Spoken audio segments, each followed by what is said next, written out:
Halo semua, di video kita kali ini kita akan belajar tentang error handling dan juga generic di dalam Golang. Nah, pertama di sini kita belajar dulu tentang apa itu error handling. Kita coba bersihkan dulu codingan kita di sini sama yang ada di sini. Jadi di sini kita belajar tentang error handling. Sini error handling. Jadi bagi teman-teman yang belum tahu apa itu error handling, jadi error handling sendiri adalah mekanisme dalam pemrograman yang dirancang untuk mencegah program berhenti atau crash secara tiba-tiba ketika terjadi masalah saat aplikasi kita berjalan. Jadi di sini kita akan belajar tentang mengatasi errornya di dalam aplikasi kita. Nah, pertama, kenapa kita butuh error handling ini? Contoh simpelnya kita akan buat sebuah fungsi di sini, yaitu fungsi pembagian define, yang mana untuk parameternya kita buat ada dua, A dan B, tipe data integer, outputnya integer. Kemudian untuk ngereturnnya kita coba bagi antar A dan B. Nah, di sini kalau kita coba bagi, contoh kita bagi 1 bagi 0, nah dia bakal terjadi yang namanya error. Nah, contoh di sini kita coba fmt titik printline. Kita bagi nilai A-nya itu 1, kemudian nilai B-nya itu 0. Nah, di sini bakal terjadi error atau panic kalau kita jalankan aplikasi kita. Nah, di sini terjadi panic yang errornya, yang mana di sini runtime error integer defined by 0. Jadi kita tidak bisa bagi 0 untuk nilai kita di sini. Nah, supaya tampilan aplikasi kita tidak kayak gini ya. Nah, kita bisa atur menggunakan error handlingnya. Nah, contohnya di sini kita coba refactory codingan function define kita ini. Kita buat kondisi bagaimana jika terjadi atau di dalam nilai B-nya itu kita masukkan nilai 0. Nah, di sini kita buat if jika B sama dengan 0, maka kita bisa return di sini nilai dari 0-nya. Kemudian kita tampilkan string. Sini kita tampilkan errors yang perlu kita import juga di bagian atas.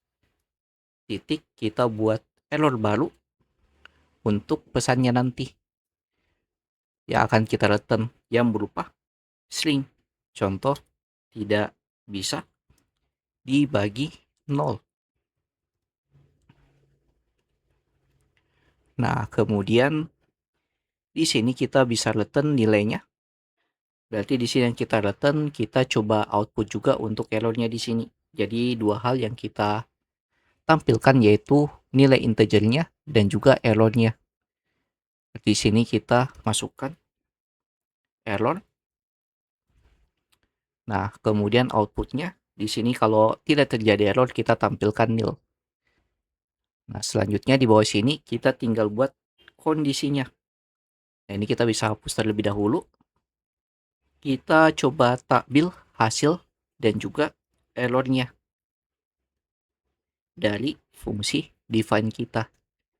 Nah, di sini kita coba 1 bagi 0 lagi. Kemudian kita buat kondisi jika errornya tidak nil, maka berarti di sini kalau dia tidak nil, berarti dia terjadi error karena di sini outputnya kalau errornya nil, dia akan tampilkan hasilnya. Nah, tapi kalau tidak nil, kita tampilkan errornya di sini fmt titik printline. Kita tampilkan text error, kemudian koma, tampilkan errornya apa. Nah, selain itu kita coba tampilkan hasilnya fmt printline, yaitu hasil. Kemudian di sini kita buat string hasil titik 2, koma. Nah, ini kita coba jalankan aplikasinya. Kita buka terminal. Kita clear terlebih dahulu, kemudian go run app.go.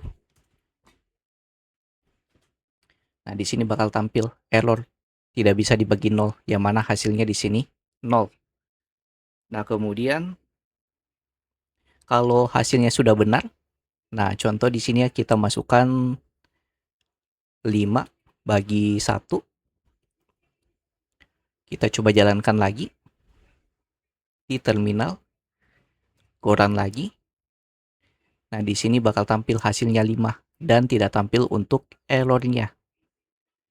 Nah, ini kelebihan dari error handling, yaitu kita tampilkan errornya dan kita tidak tampilkan berupa panic tadi yang errornya sulit dibaca. Nah, kemudian contoh lainnya, contohnya di sini kita akan buat satu fungsi lagi. Ini kita hapus dulu, kemudian kita buat fungsi berbeda dengan nama getUser berdasarkan ID. Berdasarkan ID, yang mana ID-nya tipe datanya integer. Sini kita bisa outputnya berupa error. Kita bisa buat kondisi jika ID yang dimasukkan lebih besar daripada 0, maka sini kita rapikan dulu. Maka di sini kita bisa return fmt titik printline atau printf, kita tampilkan berupa ID yang kita masukkan juga. Di sini user dengan ID tidak ditemukan. Nah, kemudian tinggal masukkan nilai ID-nya yang nanti masuk ke sini, ke slash D-nya. Di sini kita masukkan slash D karena dia berupa number atau angka. Nah, selanjutnya jika tidak terjadi error, kita bisa return nil di sini. Nah, ini ada yang salah. Harusnya di sini jangan print F tapi error F, karena kita ingin datanya berupa error. Nah, kemudian kita coba tampilkan nilainya. Kita coba print line dari fungsi getUser kita. Nilainya -1. Nah, berarti nanti output yang tampil error yang ini. Kita coba buka terminal, go run lagi. Nah, di sini bakal tampil user dengan ID -1 tidak ditemukan. Tapi kalau kita masukkan di sini nilainya 10, berarti dia akan nge-return yaitu nil. Kita coba via terminal. Jalankan lagi go run-nya. Nah, di sini bakal tampil nil atau tidak terjadi error sama sekali. Nah, ini untuk error handlingnya, dan juga di sini ada juga dalam error handling yang namanya divert, panic, dan juga recover. Nah, contoh di sini kita akan buat fungsi sederhana yang mana di sini kita buat function untuk menampilkan error yang kompleks. Kita buat di sini namanya handle panic. Untuk handle panicnya, nah di sini kita bisa buat kondisi sederhana. R.2 sama dengan kita buat variabel recover. Kemudian di sini R not nil. Maka di sini kita tampilkan fmt titik printline program berhasil dipulihkan dari panic. Nah, jadi recover ini dia bakal masih tetap jalankan aplikasinya meskipun terjadi error. Dia akan tampilkan yang ini. Nah, kemudian kita coba divert di bawah sini. Sini divert, handle panic.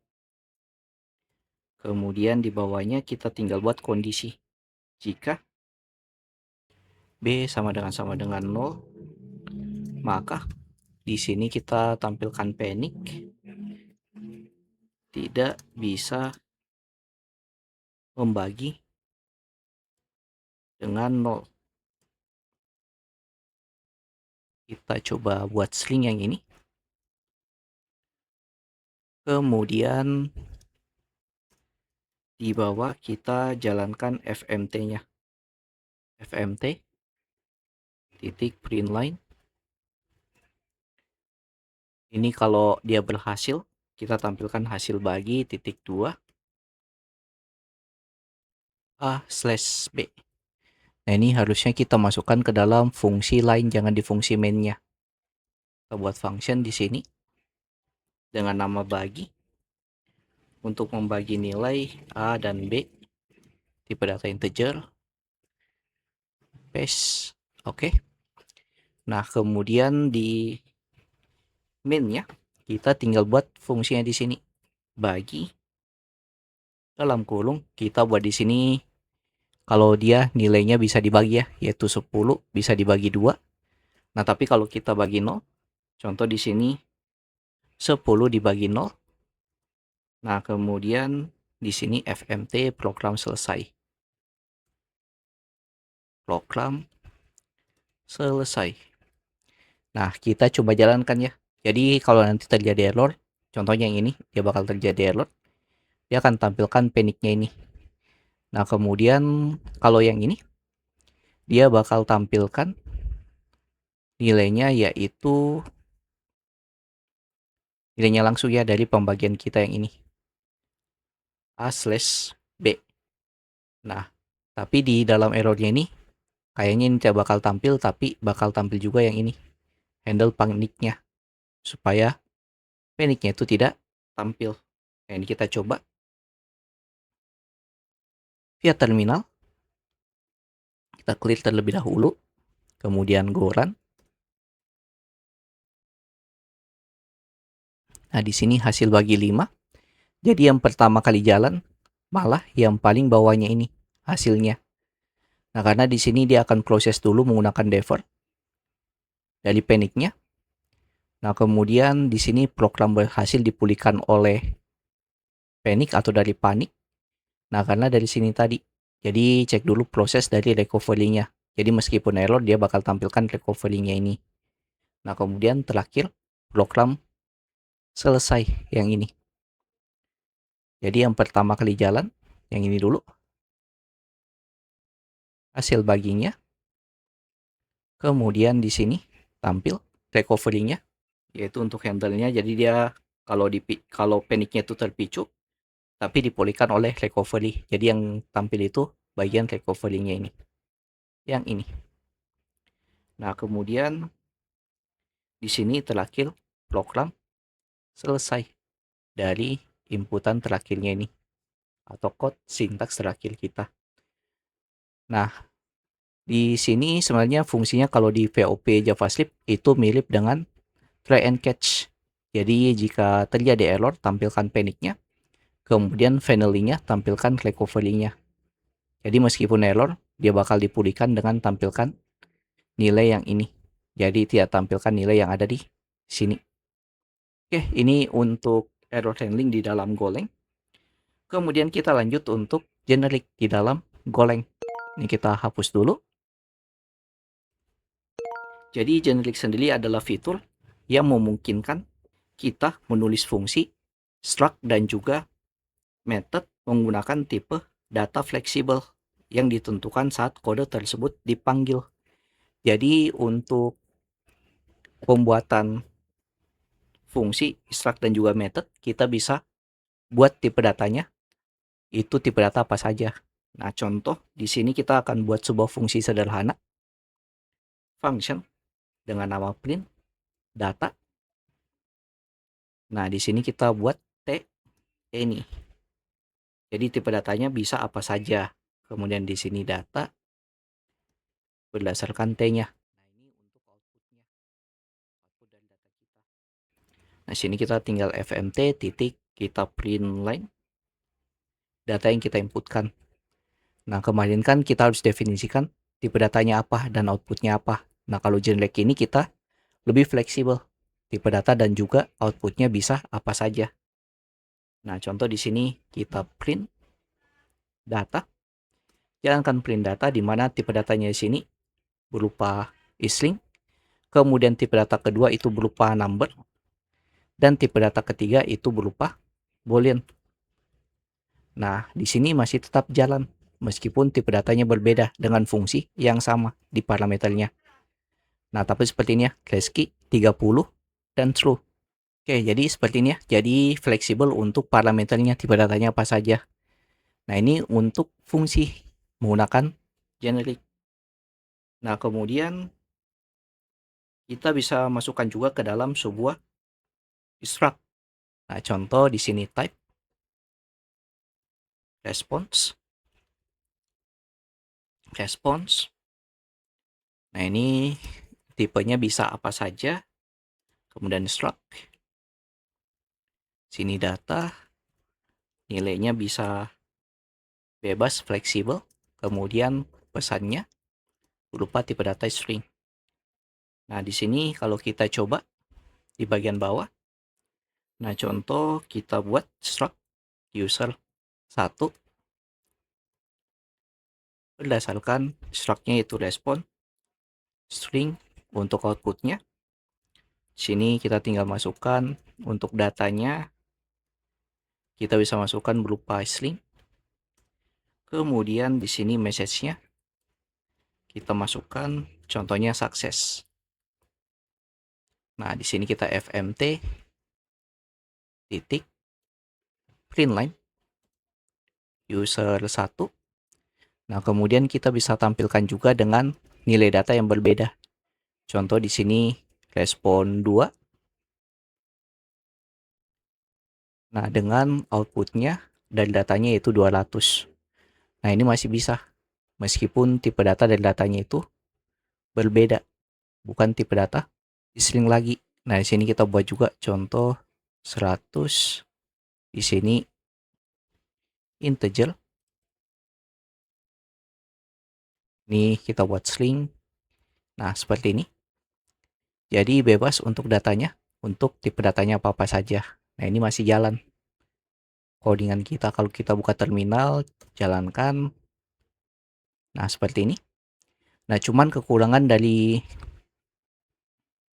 generic ini, karena dia lebih fleksibel, tipe data yang kita masukkan bisa apa saja, dan bisa saja berdampak dari codingan kita di dalam aplikasi kita. Karena tipe data parameter ataupun struct-nya itu bebas tanpa kita definisikan. Nah, itu mungkin kekurangannya, tapi kelebihannya dia lebih fleksibel untuk tipe data yang kita masukkan. Oke, mungkin sekian sedikit penjelasan tentang error handling dan juga generic di dalam Golang. Jadi jika kalian akan silahkan masuk ke Ruby Code yang linknya di pin komen. Jangan lupa like, komen, dan share ke teman-teman kalian. See you next video. Have a nice day and bye.